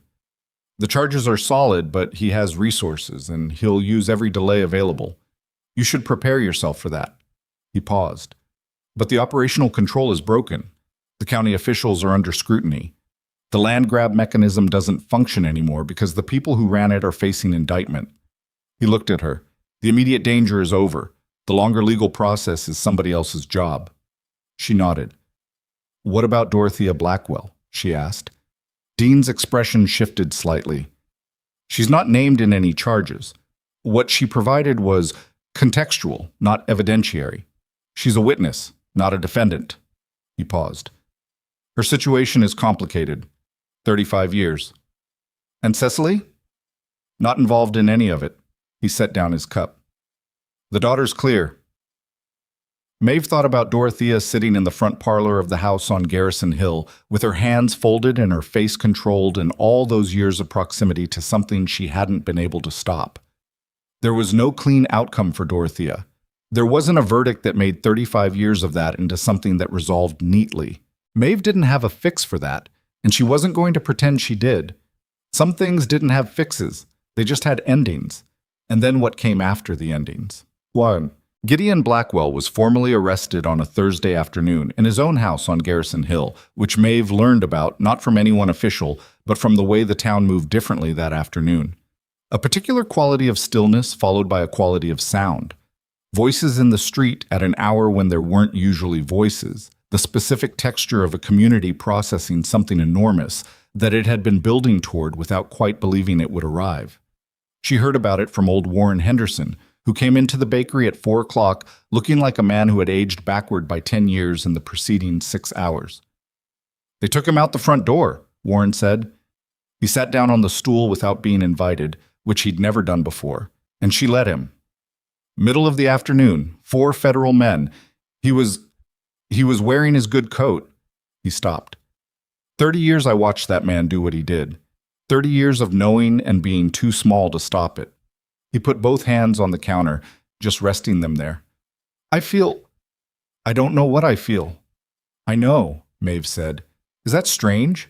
That I don't feel triumphant or whatever the word is?" "No," she said. "It's not strange. What happened took 20 years and hurt a lot of people. That doesn't become uncomplicated because it's resolved." He looked at her. "But it's resolved." "It's resolved," she confirmed. He nodded, and the nod had weight in it, the specific weight of something set down after a long carrying. She gave him a roll from the afternoon's batch, and he ate it standing at the counter without ceremony, and then thanked her and left. And she watched him walk back down the street toward the hardware store, slower than usual, in the particular way of a man for whom the ground has recently shifted and who is learning to walk on it differently. Tip. The Callahan family ranch, such as it was, the 32 acres northeast of town that had been in the deed attached to the bakery property, mostly unused, grown over with scrub grass and bordered on the east by the dry bed of what had once been called Holler Creek, became the subject of a conversation on a Sunday evening in mid-December when the three of them were in the bakery after closing and the lamps were low and it was the kind of cold outside that made inside feel like something worth having. It was Cormac who brought it up, which surprised her, because Cormac had never been particularly interested in the land. "The creek," he said. "I was out there yesterday." "Why?" Maeve asked. "Just looking." He paused. "There's water starting to come back into the eastern section. Not much, barely a trickle. But it's there. I think the upstream obstruction was related to how Blackwell's operation was managing the water rights to the north.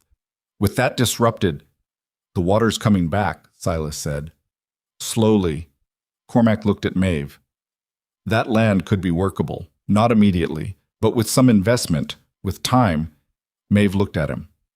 "You want to work the ranch?" He met her eyes. "I want to build something here. That's what I'm saying." A beat.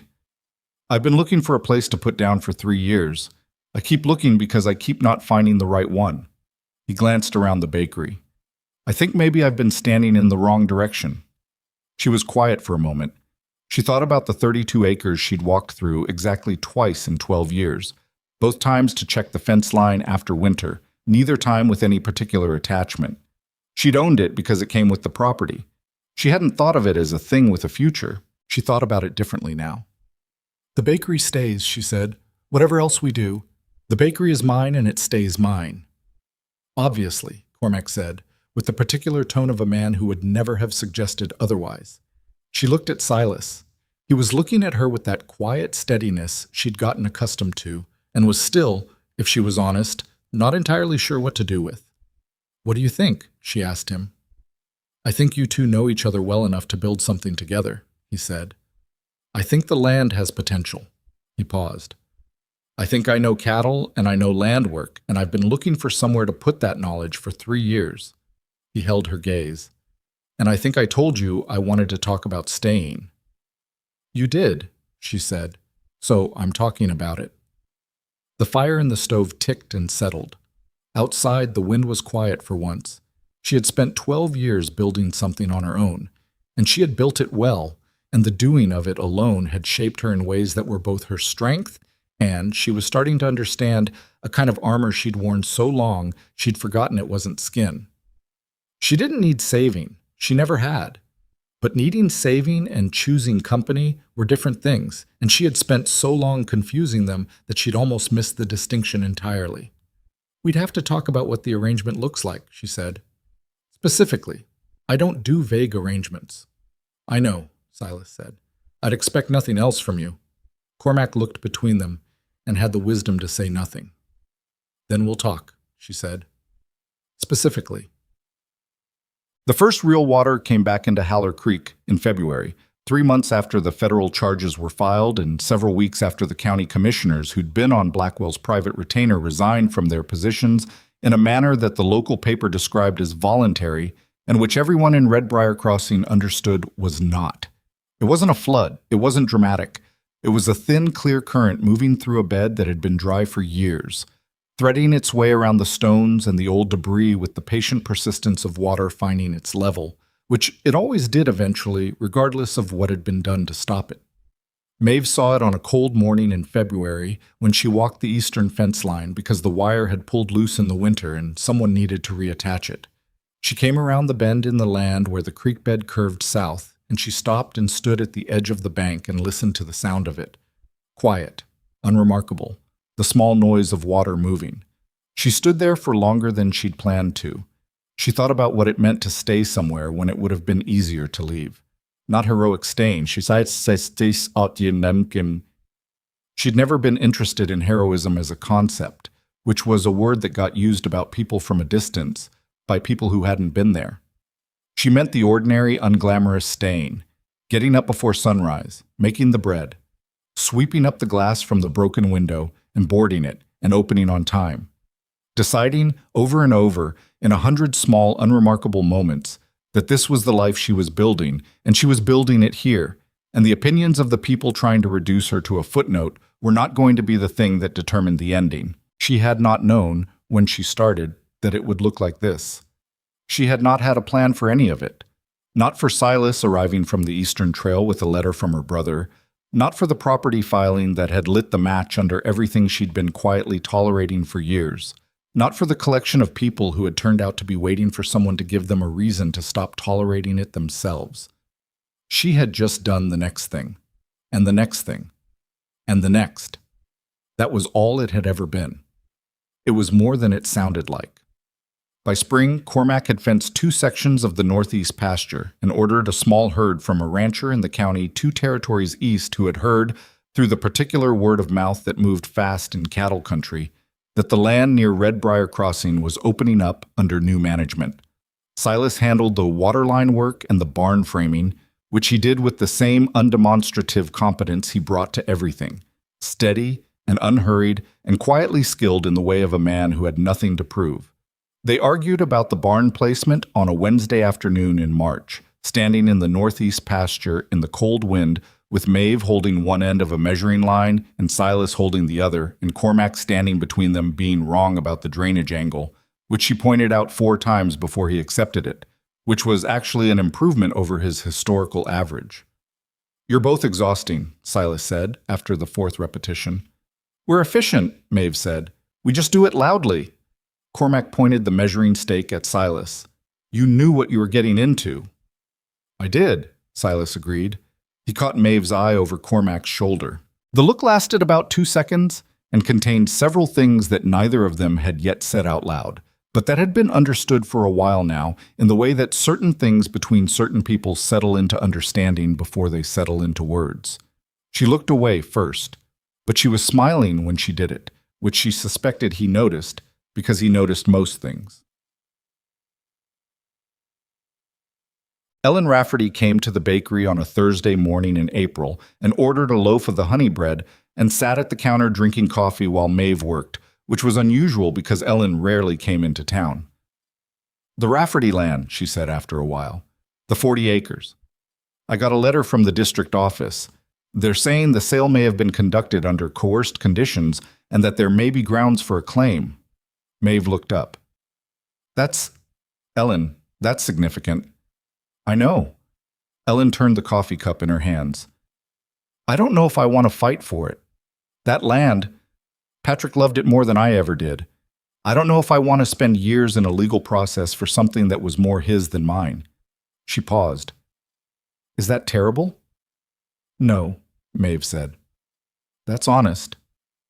I might just let it go and use whatever comes from the settlement towards something different." She looked up at Maeve. "Is that giving up?" Maeve thought about this genuinely, the way she tried to think about the things people actually brought her. "I think there's giving up and there's choosing," she said. "They can look the same from outside, only you know which one it is." Ellen was quiet for a moment. "I think it's choosing," she said. "Patrick's been gone 8 years. I've been living in that farmhouse for his memory more than for myself." She looked out the window at Main Street. "I think maybe it's time to live for myself a little." "I think that's right," Maeve said. Ellen nodded, finished her coffee, paid for the bread, and walked back out into the April morning with the slightly straighter posture of a woman who had made a decision and felt the particular relief of it. Maeve watched her go and thought about the specific courage required not for the dramatic moments, not for the confrontations and the court filings and the speaking of names out loud, but for the quiet, private ones. The ones where you had to decide what you actually wanted your life to be, now that the thing that had been consuming it had finally moved on. She turned back to the counter. The morning order needed finishing. 3 loaves for the Henderson household, 2 dozen rolls for the Friday market, the special order for Clara Hennessy's daughter's christening that had been placed 2 weeks ago and that Maeve had been planning the recipe for on and off ever since. Silas came in at 7:30 for his coffee, same as always. He'd been coming in every morning for 6 months now, and there was nothing unusual about it anymore, which was itself something she'd thought about. The way the extraordinary, if it happened gradually enough, became ordinary. Not less valuable. Just woven into the texture of daily life in a way that made it hard to see clearly because you were inside it. He sat on the stool. She put the coffee in front of him. "The creek's running clear to the south section," he said. "I checked it this morning. Cormac will want to know." "I'll tell him." He drank the coffee, looked out the window at the street, which was starting to fill with the morning's traffic. "I was thinking about the fencing on the south pasture." "The grade is wrong," she said. He paused. "I was going to say the posts need replacing." "They do, but the grade is also wrong. The water will pool at the east end every spring." He looked at her for a moment. "How do you know the grade is wrong? You've been in this bakery." "I walked it Sunday morning." "Before or after you made the bread?" "Before." She turned back to the stove. "I get up early." "I know you get up early." He said it with the particular tone that was not quite amused and not quite exasperated and was very specifically his, the tone she'd learned to identify the way you learn to identify the specific sound of someone's footsteps on the stairs. "I just didn't know you were walking the south pasture at 5 in the morning." "I think about things better when I'm moving," she said. "What were you thinking about?" She was quiet for a moment. The bread was ready for the oven. She loaded it in with the efficiency of a person who had done this 10,000 times and would do it 10,000 more. "Whether we should plant the creek bank section with something useful," she said, "or leave it to come back on its own." He turned the cup in his hands. "What's the argument for leaving it?" "Some things recover better without interference. You just have to wait long enough and get out of the way." "And the argument for planting?" "That waiting is also a choice, and sometimes you want to be part of what grows back." He looked at her. She looked at the oven. The silence between them had that quality it sometimes had, not empty, not uncomfortable, full of the specific things that two people who understood each other don't always need to say out loud. "I'd vote for planting," he said finally. "I know you would," she said. "So would I." She closed the oven door and set the timer, and turned around to find him looking at her with that look, the one she'd been examining and setting aside for months, the one that was patient and steady and entirely without performance. The look of a man who had decided something and was waiting for the right moment with the same unhurried competence he brought to fence posts and water lines and wood stacks. The right moment, she decided, was probably this one. Most right moments were the ones you were already standing in. "Silas," she said. "Yeah." "We said we'd talk specifically." "We did." She untied her apron and set it on the counter and looked at him directly, the way she looked at things she wasn't going to stop looking at until she understood them. "I'm not easy," she said. "I'm stubborn, and I work strange hours, and I have opinions about things like barn placement and drainage grades, and I don't always say things when I should, and I spent 12 years learning not to need people in ways that are probably going to take a while to unlearn." "I know all of that," he said.